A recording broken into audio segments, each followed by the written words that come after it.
Tanpa terasa saudara kita ada di bagian yang terakhir dari seri firman New Heart for God. Dan saya akan menutup firman Tuhan di bulan April ini saudaraku. Kalau buat saya ya dari semua yang saudara dengar di minggu 1, minggu 2, minggu ketiga. Tanpa minggu keempat semuanya jadi sia-sia saudaraku. Fierce obedient. Ketaatan yang berani. Ini bukan jenis ketaatan saudaraku. Ya saudara taat kalau situasinya memungkinkan. Ini bukan jenis ketaatan yang kalau masuk akal. Ini bukan ketaatan yang nyaman. Itu sebabnya saya sebut fierce obedient. Ketaatan yang berani. Saya akan membuka terlebih dulu saudara. Saya landasi dulu saudaraku. Dari Yosua pasalnya yang pertama ayatnya yang ke-7. Ini adalah satu kisah. Bagaimana di dalam kehidupan Yosua, satu momen di mana Tuhan meminta Yosua untuk membawa bangsa Israel menyeberang masuk tanah perjanjian. Satu tugas saudaraku, in case buat sebagian dari saudara ya wajar aja Yosua dikasih tugas seperti itu, but no. Satu tugas yang mana notabene Pak, Musa pendahulunya aja enggak berhasil melakukan itu. Dalam kehidupan setiap kita, ada momen-momen tertentu fierce obedient ini dibutuhkan, saudara. Ada masa di mana Tuhan itu kayak nawarin kepada saudara sesuatu yang either you take it or you leave it gitu. Tapi butuh keberanian untuk taat. Di momen itu, satu pressure yang besar buat Yosua, saudaraku, bagaimana enggak? Hamba Tuhan sekelas Musa loh. Bagaimana kisahnya akan selalu diceritakan. Dia membelah laut, saudaraku. Kalau hamba Tuhan sekelas itu aja enggak berhasil, apalagi Yosua kan gitu. Di momen itulah, di mana pressure-nya begitu besar itulah, Yosua 1 ayat 7 Tuhan berbicara kepada Yosua, hanya kuatkan dan teguhkan hatimu dengan sungguh-sungguh.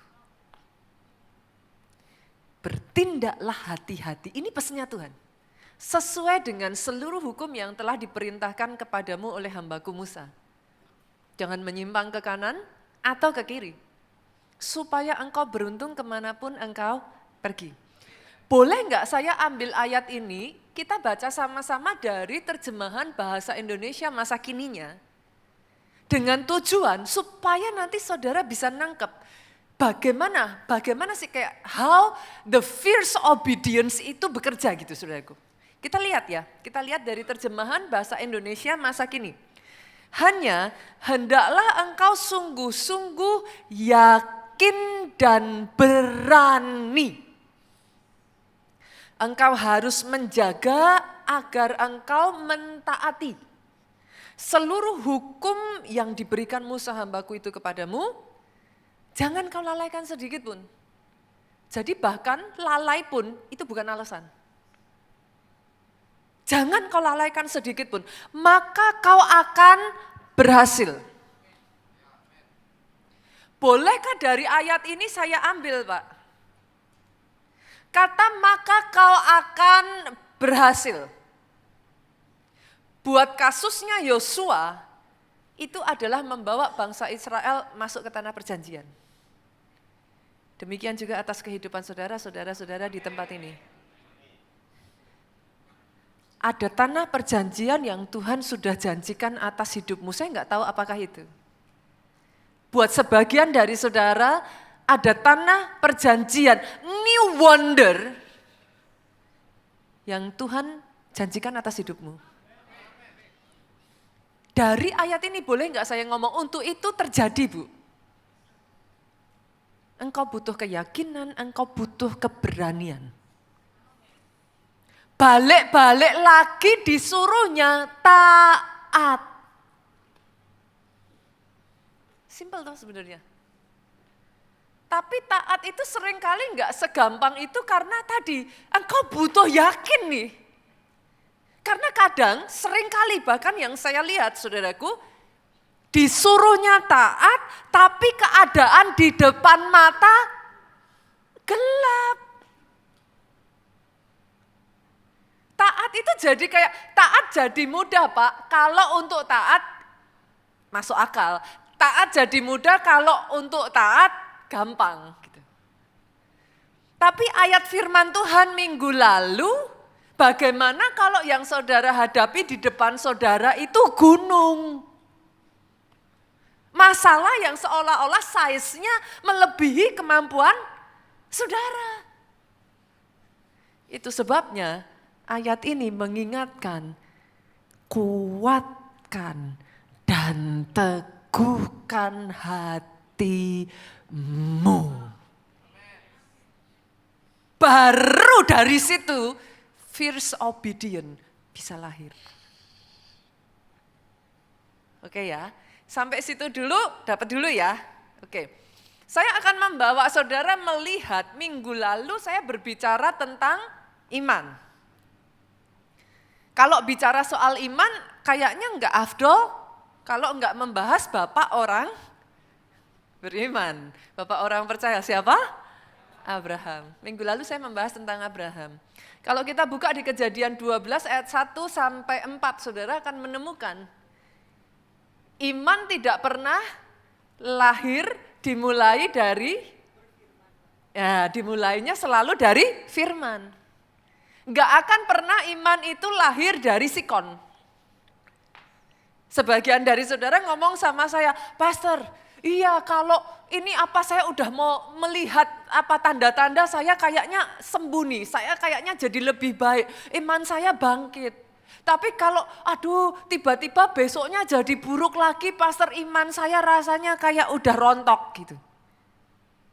Minggu lalu saya memastikan nih, karena banyak orang Kristen salah. Saudaraku, yang namanya iman tidak pernah naik turun. Amin ya yang paling keras. Kalau naik turun namanya perasaan. Loh, saudara harus tahu, saudara harus bisa membedakan. Karena kalau saudara nggak bisa membedakan, jangan-jangan saudara akan terus-menerus ngomong, imanku roller coaster. Enggak, iman nggak pernah roller coaster. Yang roller coaster perasaan. Tapi kan firman ngomong, orang benar tidak hidup oleh perasaan. Orang benar hidupnya oleh iman.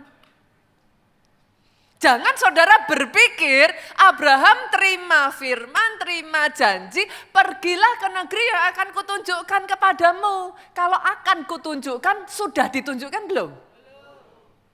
Berarti kan belum kelihatan. Ayat 2 ngomong ditambah lagi, aku akan menjadikan engkau bangsa yang besar. Anak satu aja gak punya kok. Boro-boro mau bilang jadi bangsa besar. Ceritanya dari mana? Menurut saudara, halo, apakah Abraham kekeh langsung terus-menerus percaya dan berhasil sampai akhir, saudara? Enggak. Again and again kalau saudara baca di dalam Alkitab, Abraham goyah kok. Kalau Abraham enggak goyah, kenapa berkali-kali Tuhan menampakkan diri kepada Abraham? Senggol kiri kanan katakan, ternyata bukan cuma kamu yang goyah. Bapak Abraham aja juga goyah. Kenapa saya harus mengatakan ini, saudaraku? It's okay engkau goyah. Tapi dengar ini baik, di tengah situasi di mana engkau goyah, yang bikin kuat firman. Di tengah posisi seperti itu, Tuhan ngomongnya hanya, gak ada yang lain, hanya kuatkan dan teguhkan hatimu. Gak ada obat yang lain. Kalau hari ini yang kau rasakan kayak perasaan ini sudah roller coaster, Pastor. Rasanya kayak udah gak karu-karuan. Sadari itu bukan iman, sadari itu perasaan. Katakan pada dirimu sendiri, aku tidak hidup oleh perasaan. Aku orang benar dan karena aku orang benar, aku hidup oleh iman. Bahkan di saat dimana rasanya kayak saudara gak ada yang dipegang nih. Katakan pada dirimu, hanya kuatkan dan teguhkan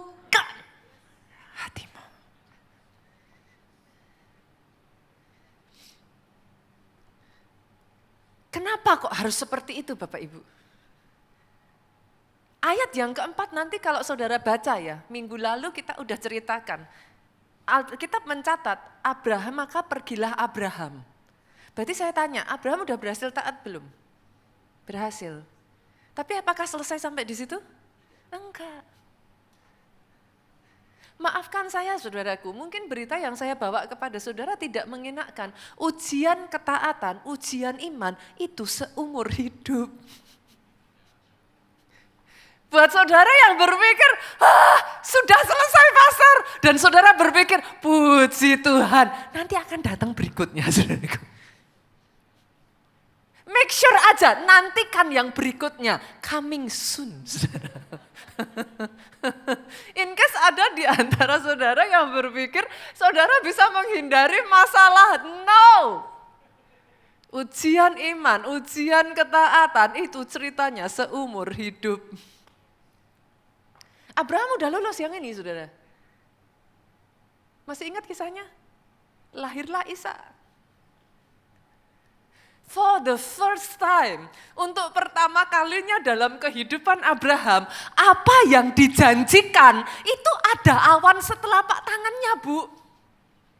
Kalau tadi anak aja nggak punya, umurnya udah segitu, nggak bisa lagi punya anak, sekarang saudara kebayang nggak sih itu kayak yang yes gitu. I have Isaac.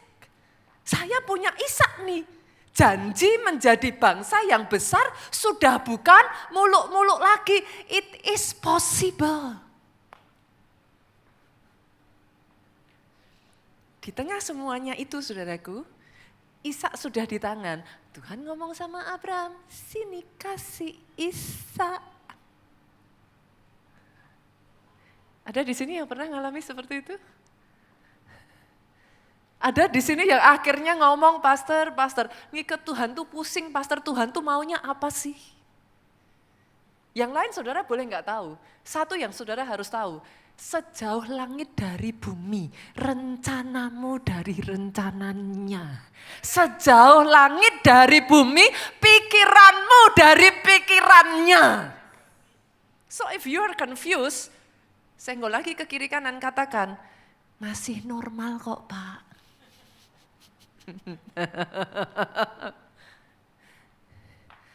Sudah punya anak kan Tuhan sendiri yang janji jadi bangsa besar. Kenapa sekarang Ishak diambil? Masuk akalnya di mana? Tapi dengar ini saudaraku, dalam setiap ketaatanmu di atas gunung itulah pada saat Abraham taat, dia berjumpa dengan Jehovah Jireh.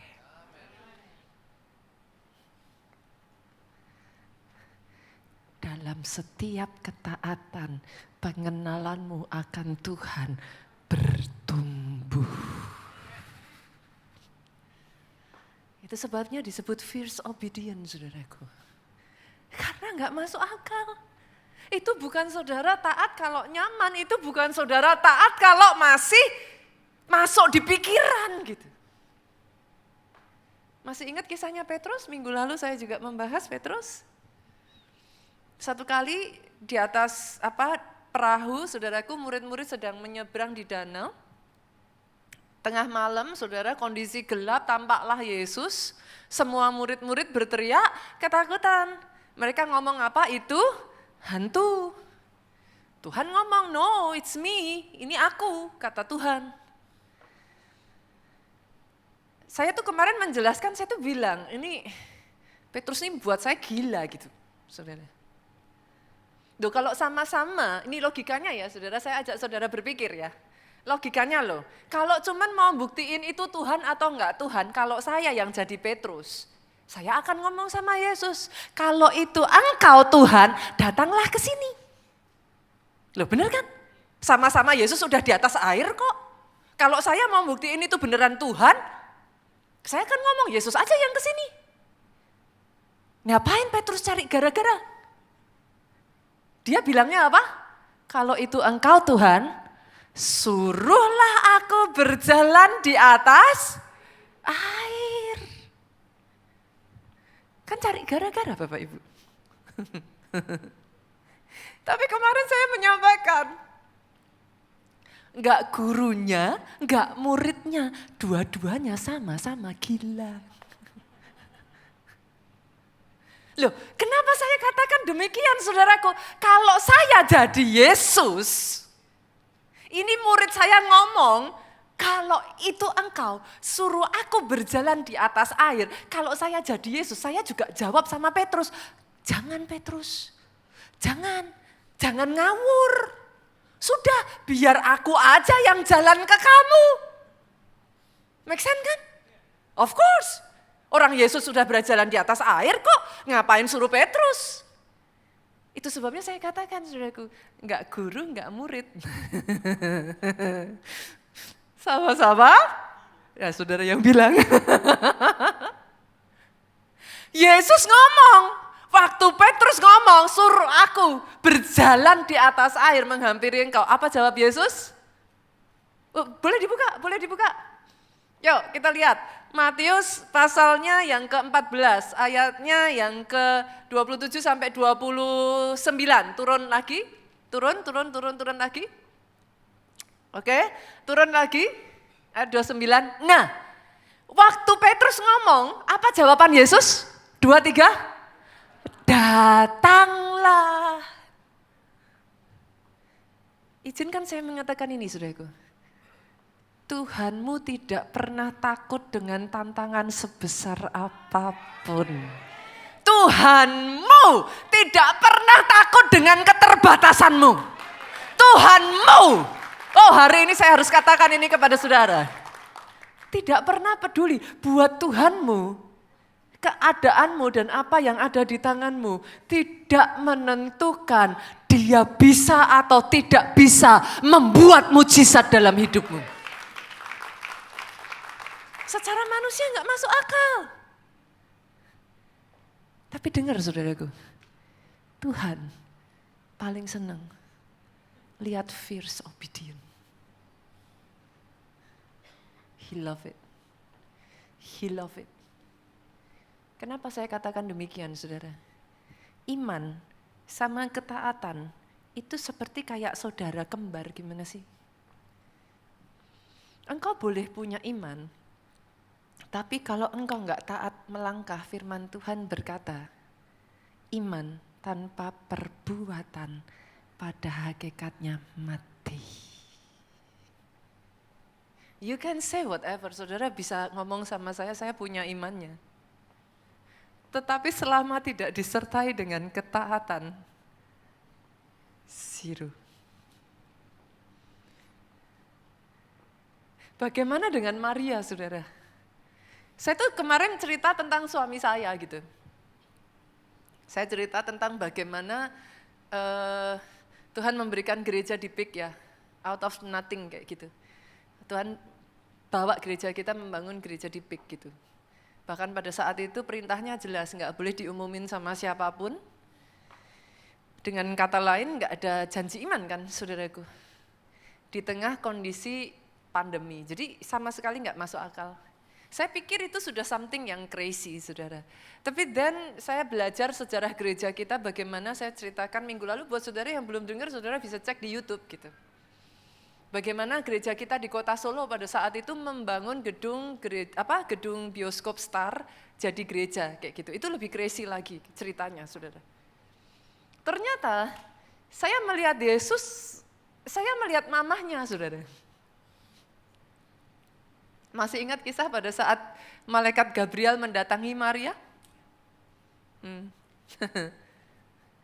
Kalau saudara jujur aja, ini yang ibu-ibu, yang wanita di sini. Kalau saudara jadi Maria, saudara jawab apa? Enggak masuk akal. Betul? Kalau saudara jadi Maria segampang itu, saudara bilang yes gitu? Enggak masuk akal. Gimana saudara kan punya 1001 pertanyaan. Tapi di saat yang lain lari, di saat yang lain menunda ketaatannya. Lukas 1 ayat 38 ini salah satu ayat emas saya, saudaraku. Maria tuh ngomongnya gini, sesungguhnya aku ini adalah hamba Tuhan. Saudara tahu apa arti jawaban Maria ini, saudara? Ini dalam sekali loh. Jawaban Maria kelihatannya simple. Sesungguhnya aku ini adalah hamba Tuhan. Jawaban Maria ini punya arti gini. Aku tahu siapa aku tahu keterbatasanku, aku tahu posisiku. Karena banyak orang dibawa Tuhan besar, enggak tahu siapa dirinya, enggak tahu keterbatasannya, dan enggak tahu siapa posisinya. Ketika Tuhan mau bawa saudara besar, banyak orang ngomong kayak gini, aku enggak mungkin bisa Tuhan. Orang kayak aku enggak mungkin bisa dipakai seperti itu. Ya kalau itu Pak Jo, ya kalau itu Bunita, kalau aku enggak bisa.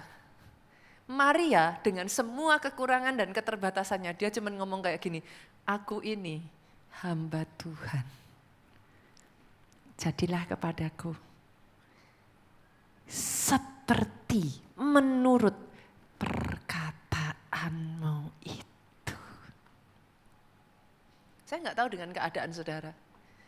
Tapi boleh nggak saya tantang saudara, ketika yang di depan matamu yang engkau lihat secara manusia mustahil, ketika yang di depan matamu yang engkau lihat seolah-olah kayak gunung yang begitu tinggi. Instead of saudara ngomong nggak mungkin, boleh nggak kayak Maria ini, aku ini hambamu. If you said so, so be it. Terjadilah. Tahukah saudara, saya itu menemukan kesamaan dengan dari orang-orang yang dipakai Tuhan ngalamin new wonder ini, saudaraku. Saudara tahu persamaannya apa? Yang lain menghindar, yang lain lari, yang lain menunda. Orang-orang ini akan mengatakan hal yang sama. Mereka akan berkata, yes Lord. Siap, laksanakan.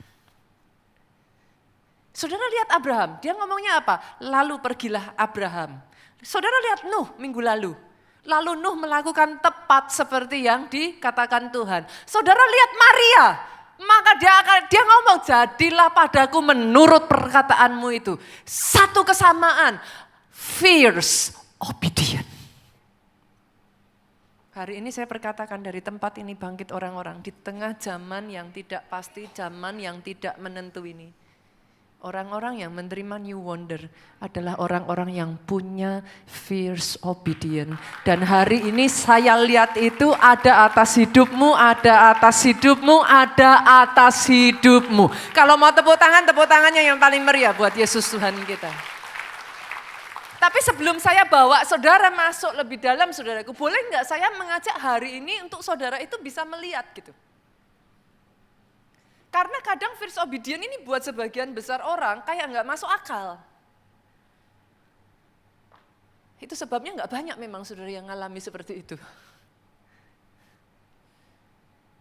3 hal yang harus saudara tangkap nih. Dan saudara harus mengerti gitu. Sehingga dalam kehidupanmu, saya mendengar kisah-kisah besar lahir dari tempat ini. Kisah-kisah yang secara manusia nggak masuk akal lahir dari tempat ini. Orang-orang yang mencatat sejarah. Yang pertama saudaraku, fierce obedient lahir dari pengenalanmu, kedalaman pengenalanmu dengan Tuhan. Itu nggak bisa dipaksain, nggak bisa dipaksain Bu. Gimana? Itu bukan apa? Fierce obedient ini bukan kayak FOMO gitu.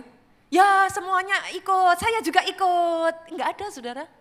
Kenapa? Fierce obedient itu enggak pernah populer kok. Semuanya ke kanan, yang satu ke kiri gitu. Itu sebabnya fierce obedient itu enggak bisa tidak. Lahirnya dari pengenalanmu akan Tuhan. Saudara tahu ujiannya seberapa saudara mengasihi Yesus? Seberapa engkau dekat, seberapa engkau kenal dengan Tuhan? Yohanes 14 ayatnya yang ke-15. Ini sorry saudara, ayatnya enggak enak gitu. Tapi yang ngomong Yesus sendiri gitu. Sama-sama dibaca bolehkah 2, 3? Jikalau kamu mengasihi aku, habis perkara. Ini ayat nggak cenengin Paul, saudara. Saya yakin kalau saat ini saya tanya kepada saudara, berapa banyak dari saudara yang mengasihi Tuhan? Pasti semua angkat tangan kan? Nggak mungkin lah saudara nggak angkat tangan. Tapi Yesus ngomong, kalau kamu mengasihi aku,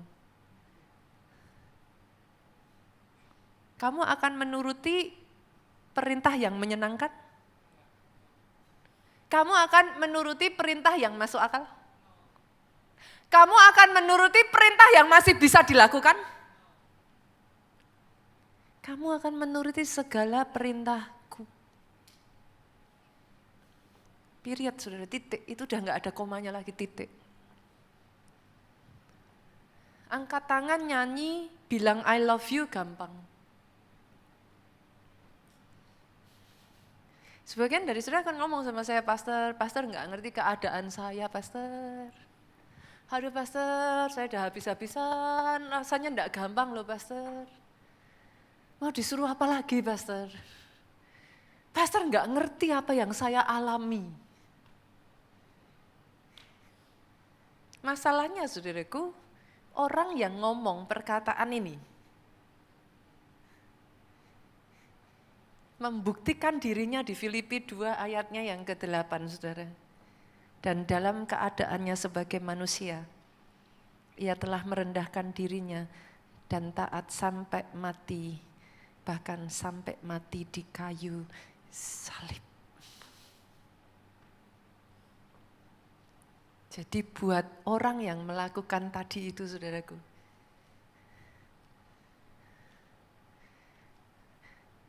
the highest love, bahasa kasihnya Tuhanmu. Setiap saudara punya bahasa kasih tuh. Sebagian dari saudara bahasa kasihnya apa? Give. Kalau dikasih kado saudara kayak masuk gitu. Ada yang bahasa kasihnya apa? Kebersamaan. Betul? Ada lagi yang bahasa kasihnya apa? Act of service. Jangan cuma ngomong doang, kamu ngomongnya aja gombal gitu kan. Pernah dengar gitu? Ngomong aja gampang, gombal. Tapi bahasanya, kenapa kok apakah salah ngomong I love you? Bukan, karena bahasa kasihnya dia tuh act of service. Ketika dia lagi susah, dia lagi berat-beratnya, saudara ada di sana bersama dengan dia, tanpa saudara bilang I love you aja, buat dia tahu saudara mengasihi dia. Make sense saudara? Make sense ya? Tuhanmu yang satu ini, yang ngomong Yohanes 14 ayat 15 tadi, bahasa kasihnya obedient. Itu his love language. Tahukah saudara, salib buat Yesus itu fierce obedience-nya kepada Bapa. Jadi saudara nggak bisa ngomong sama pribadi yang satu ini, engkau nggak tahu seberapa beratnya saya pastor, engkau nggak tahu seperti apa yang saya alami. Come on. Dia pikul salib itu sampai mati di atas, saudaraku, tergantung di atas kayu salib itu buat saudara dan saya. Saudara mau ngomong apa? Yang mengerti aminnya boleh yang paling keras. Hari ini saya berdoa ya saudaraku. Sadari, engkau tidak akan pernah bisa taat tanpa mengenal Dia.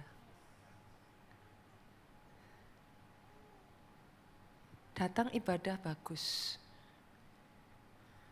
ikut komsel bagus, semuanya bagus saudaraku. Tapi semuanya itu jadi sia-sia.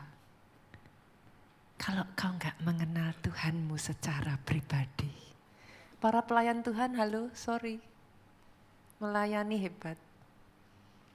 Bahkan saudara ada yang melayani 2 kali, 3 kali, hebat.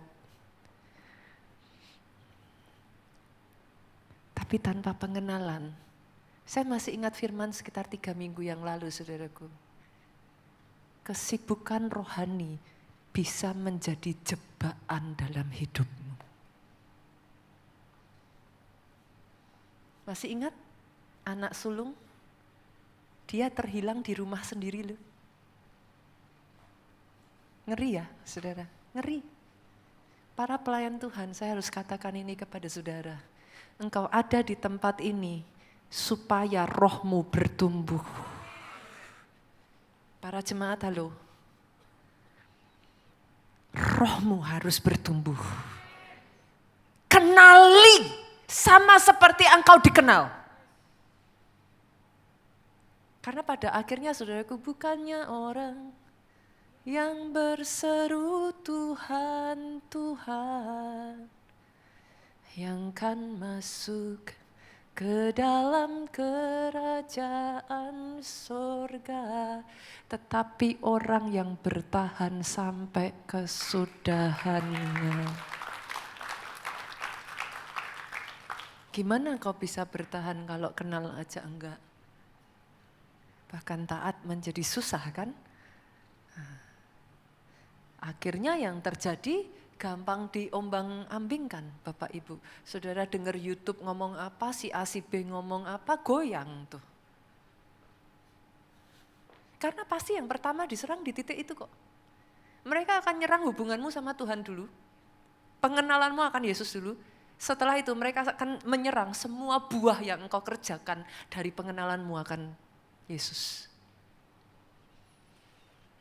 Jadi hari ini saudaraku, kalau saudara melihat di kiri kananmu, keadaan bukannya jadi baik, semua gonjang-ganjing, serba tidak menentu, dibutuhkan orang-orang yang mengenal Tuhannya supaya tetap kuat dan bertindak.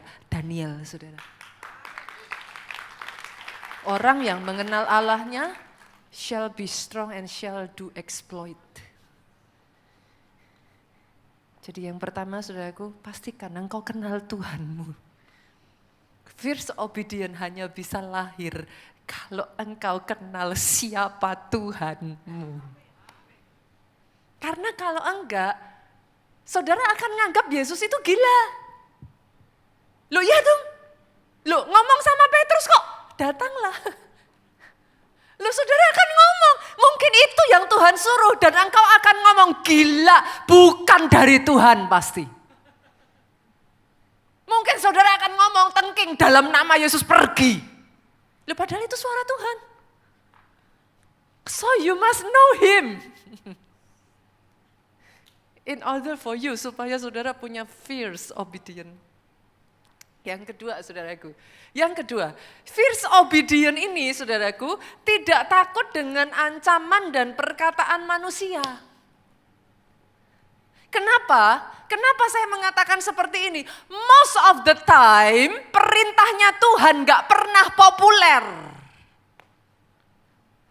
Saya kasih contoh boleh? Jaga kekudusan yang mananya yang populer? Zaman sekarang orang akan bilang, oh, pastor, hari gini pergaulan bebas, pastor, jaga kekudusan, gak gaul pastornya. Betul? Mana populernya? Hidup jujur. Mana populernya? Jujur ajur, pastor. Mana populernya? Enggak pernah populer. Saudara harus tahu, mengikut Tuhan akan selalu ada ancaman, tekanan, perkataan yang berusaha untuk menjatuhkan. Dan saya berdoa ya saudaraku, sama seperti jemaat mula-mula ya. Saudara bisa menjawab hal yang sama. Kita buka Kisah Rasul pasalnya yang ke-5. Ayatnya yang ke-20, saudaraku, 9.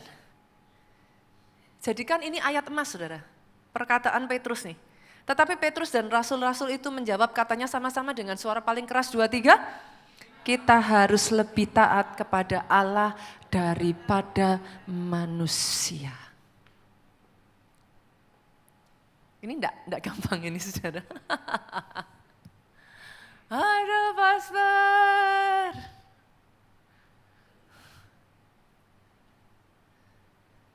Ada kalanya ya saudaraku ya. Taat sama Tuhan. Ini nih gimana sih? Fierce obedience itu selalu membangkitkan oposisi itu loh yang susah tuh. Most of kebanyakan dari manusia, saudara itu baik. Jadi saudara itu enggak mau cari masalah sama orang lain.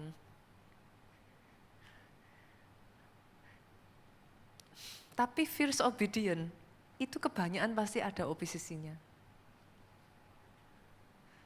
Makanya memang dibutuhkan hati yang menyadari gitu. Saudara enggak takut dengan ancaman, enggak takut dengan perkataan manusia. Saya tuh masih ingat hal yang paling simpel lah saudaraku, enggak usah jauh-jauh ya. Hal yang paling simpel gitu. Masih ingat pada zaman pandemi, semua gereja disuruh online. Ingat ya? Nah, sampai satu titik setelah itu pemerintah mengumumkan sudah boleh balik onsite. Saya tuh ingat sekali loh saudaraku, momen di mana gereja kita buka ya, itu yang ngeritik banyak sekali loh itu. Saya tuh sampai bingung loh, kok bisa ya, padahal ini bukan judi. Ini bukan melakukan hal yang enggak baik, ini buka gereja. Itu yang saya ingat sekali, karena pada saat itu ya saudara, gereja kita buka yang di Soho ini salah satu dari sangat sedikit kalau tidak ya, belum ada gereja lain yang buka di Soho Capital. Di Central Park. Kita tuh salah satu gereja pertama yang langsung cepat buka saudara pada saat itu. Saya tuh bersyukur kita punya leader-leader di tempat ini ya saudaraku. Pastor Obaja, Pastor Jonathan itu enggak buka karena yang lain udah buka, saya buka, enggak ada saudara. Jujur ada beberapa gereja ya saudara, itu telepon kami dan ngomong gini, ya sudahlah kalau keluarga Allah buka, kami buka gitu. Itu ada, and that's true saudara. Saya enggak usah nyebut nama gerejanya, that's true. Pastor Jonathan, Pastor Obaja, cari wajah Tuhan, cari rema. Tapi begitu dapat rema, oposisi itu ada saudaraku. Tapi kalau engkau dapat rema, jalan. Itu fierce obedience. Itu yang membuat Daniel beda dari yang lain-lain. Daniel itu sampai 3 raja loh saudaraku. Dia tetap menjabat. Raja demi raja berganti, Danielnya enggak diganti. Itu jarang terjadi saudara. Saudara aja di Indonesia kalau ngelihat ganti presiden kan ganti tuh ininya. Nah, biasanya kalau sudah ganti presiden nanti menterinya di bawahnya akan diganti gitu. Daniel ini 3 raja berganti. Daniel tetap enggak diganti saudara. Kenapa? Fierce obedience ini sama Tuhan. Daniel tuh enggak takut ngadepin oposisi. Bahkan pada saat dimana dia itu diancam hukuman mati saudaraku hanya gara-gara enggak mau makan makanan yang dipersembahkan untuk raja. Loh kalau zaman sekarang loh saudaraku, orang di sekeliling saudara pasti akan ngomong, apa susahnya sih makan makanan raja? Wagyu saudara, siapo. Kenapa kok gak mau makan? Enak-enak itu semua makanan-makanan kelas atas. Mungkin kalau zaman sekarang ada kaviarnya gitu saudaraku. Kenapa gak mau dimakan? Tapi yang gak banyak orang tahu, sebelum makanan itu diberikan kepada raja, makanan itu dipersembahkan kepada dewa-dewanya lebih dulu. Dan Daniel gak mau membuat dirinya najis.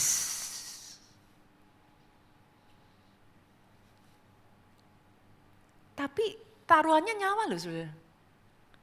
Masih ingat gak taruhan nyawa yang berikutnya apa? Sampai dimasukkan ke gua singa? Daniel gak dibolehin apa saudara? Dia gak dibolehin doa. Loh kalau orang zaman sekarang, gak dibolehin doa.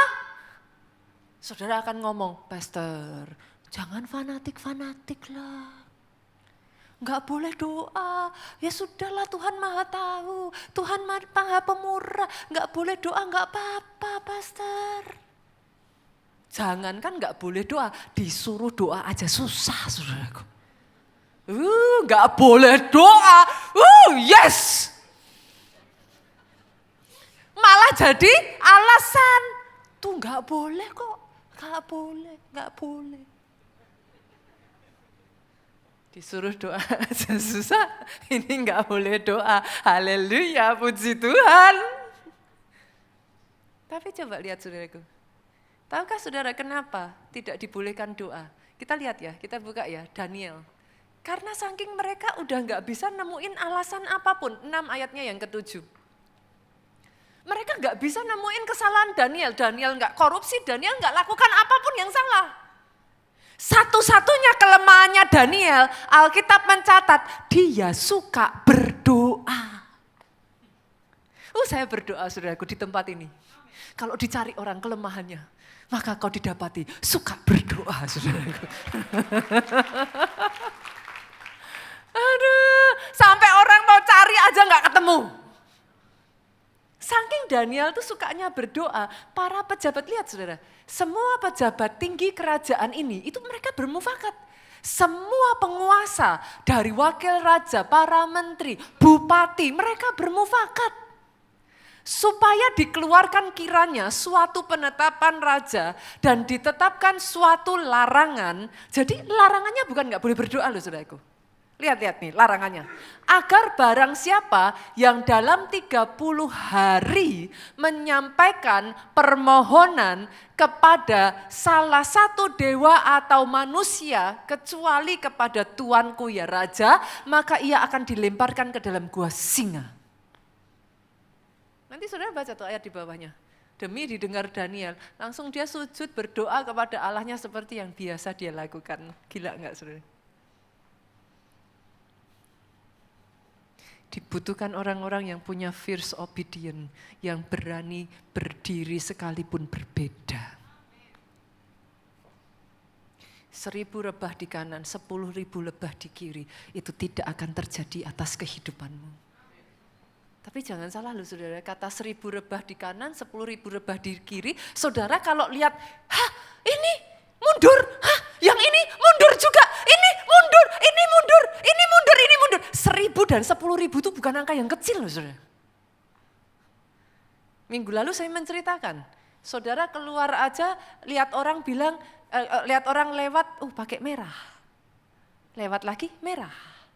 Lewat lagi merah. Loh kok hari ini semua orang pakai merah?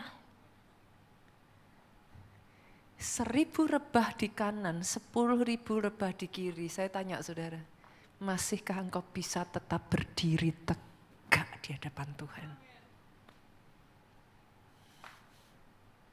Dibutuhkan fierce obedience. Yang terakhir, yang ketiga saudaraku. Fierce obedience ini, dia membuka pintu visi yang lebih besar. Kenapa kok bisa seperti itu, Pastor? Karena Tuhanmu itu bukan Tuhan yang memberikan rencananya tuh A sampai Z dibuka, saudara. Enggak ada ceritanya di dalam Alkitab. Tuhan itu kalau ngomong, itu satu langkah titik. Ngomong sama Abraham, mau dikasih tanah perjanjian, ngomongnya cuman pergilah ke tanah yang ke negeri yang akan kutunjukkan. Titik. Kalau saudara jadi Abraham, menurut saudara apa Abraham enggak tanya? Pasti tanya lah, enggak mungkin lah saudaraku. Pergi kemana Tuhan? Kutunjukkan. Pergi kemana Tuhan? Akan kutunjukkan. Itulah yang banyak orang akhirnya susah taat saudara. Karena banyak orang ngeliat dulu baru taat. Tapi Tuhan ngomong sama Thomas, berbahagialah orang yang tidak melihat tetapi percaya. Hari ini saya tantang nih saudaraku. The reason kenapa, alasan kenapa saya membagikan firman ini.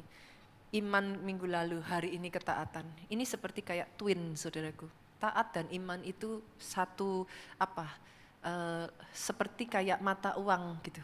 Saling melengkapi sisi satu dengan faset satunya saudara. Tidak akan pernah bisa ada iman tanpa ketaatan. Kenapa saya bagikan ini saudaraku? Kita ada di tengah buat saya itu masa yang very unique gitu. Saudara bisa memilih untuk freeze, ketakutan, terus dikuasai galau, don't know what to do, akhirnya kayak saudara terus ini gelisah.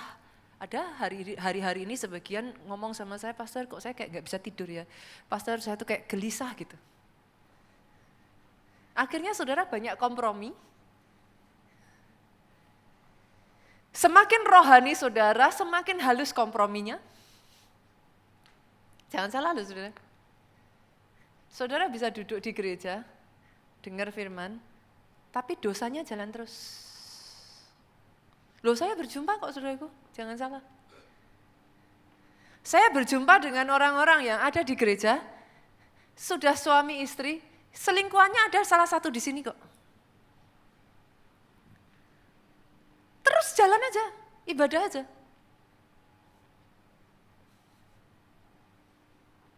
Dosanya jalan terus. Apa? Tipu-tipunya jalan terus. Saudara kaget dengan hal-hal seperti ini? Dunia kita tidak jadi semakin baik Bapak Ibu. Orang yang mengenal Allahnya yang akan tetap kuat dan bertindak. Ke gereja aja gak cukup, sorry to say. Melayani aja gak cukup, sorry to say. Kau harus mengenal Allahmu. Ketika engkau mengenal Dia, langkah demi langkahmu itu langkah-langkah yang kokoh, langkah-langkah yang kuat. Pemain musik, worship leader, singer boleh saya undang maju ke depan. Bangkit berdiri jemaat Tuhan, saya tutup firman Tuhan hari ini. Ketika saya dibawa masuk ke Jakarta ini ya saudaraku, saya hampir bisa berkata tidak melihat apa-apa karena gereja kita pada saat itu di Jakarta ini saudaraku, jangankan kecil ya saudara, mungkin hanya kayak 5 orang gitu. Ketika saya diutus ke Jakarta oleh gembala senior kita, gereja di Jogja pada saat itu tuh sudah bertumbuh dan sedang tumbuh-tumbuhnya saudara. Ribuan jemaat, bahkan tempat kita itu enggak cukup. Posisinya, sampai-sampai jemaat itu harus duduk dekat kamar mandi. Saking udah gak ada kursi lagi. Udah membludak saudaraku. Tapi lucunya setiap kami berusaha cari tempat lebih besar, entah itu sewa, entah itu beli, kita tuh sampai udah bilang loh yang manapun it's okay. Semua pintu ditutup saudara. Tapi semua pintu di Jakarta ini dibuka padahal dengan kondisi jemaat yang masih sangat kecil. Pintu di tempat ini, pintu di beberapa tempat saudaraku itu dibuka lebar sama Tuhan. Secara manusia gak masuk akal. Ketaatan itu gak pernah populer kok saudara. Ketaatan sering gak dilihat orang yang ada di sekelilingmu. Pada saat Daud berperang, semua rakyat itu meninggalkan dia. Dia hanya berperang dengan orang-orang perkasanya Daud. Tapi giliran jarah, semua datang, saudara.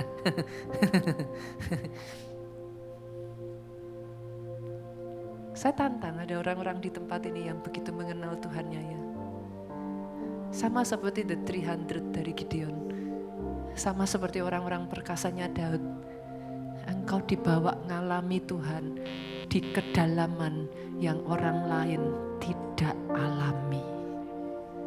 Kadangkala tempat itu sepi, saudara.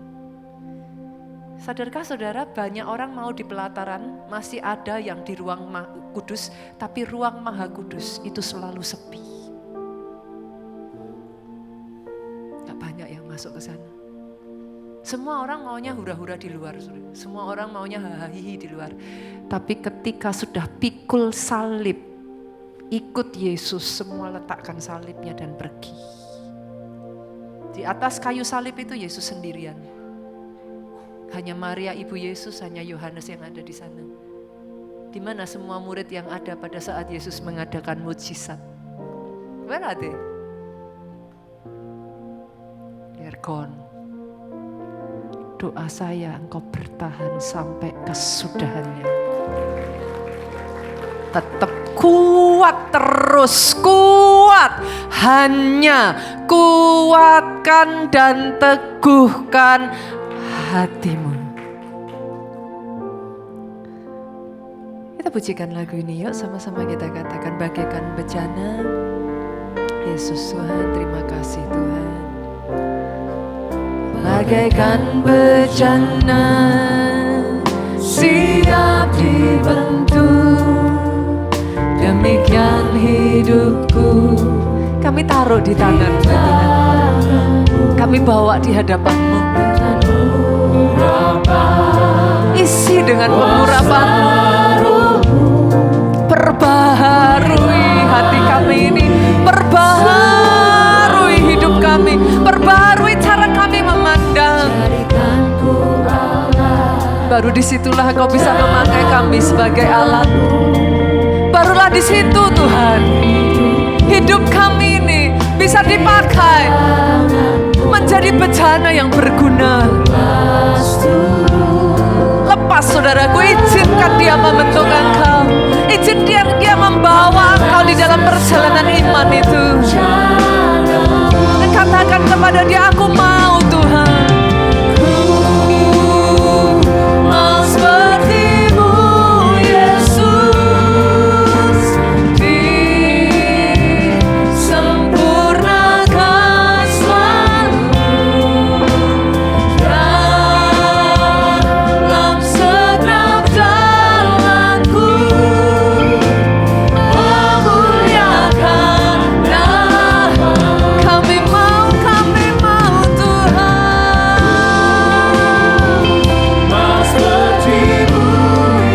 kami mau relakan hidup ini Tuhan. Kami mau berjalan melalui proses. Kami mau terus diperbaharui sampai kehidupan kami ini Tuhan memuliakan nama-Mu.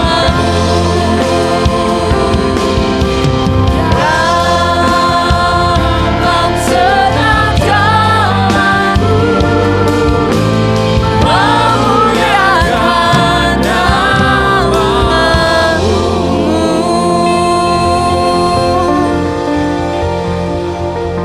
Biar hidup ini hidup yang dipersembahkan. Ingat ini saudaraku, bukan euforia pelayanan, bukan euforia gereja satu dengan yang lain. Saudara cari terus mana yang tren, mana yang viral. No, engkau harus bertumbuh rohmu. Amin. Engkau harus bertumbuh di dalam pengenalanmu akan Tuhan. Semakin jadi serupa dengan Yesus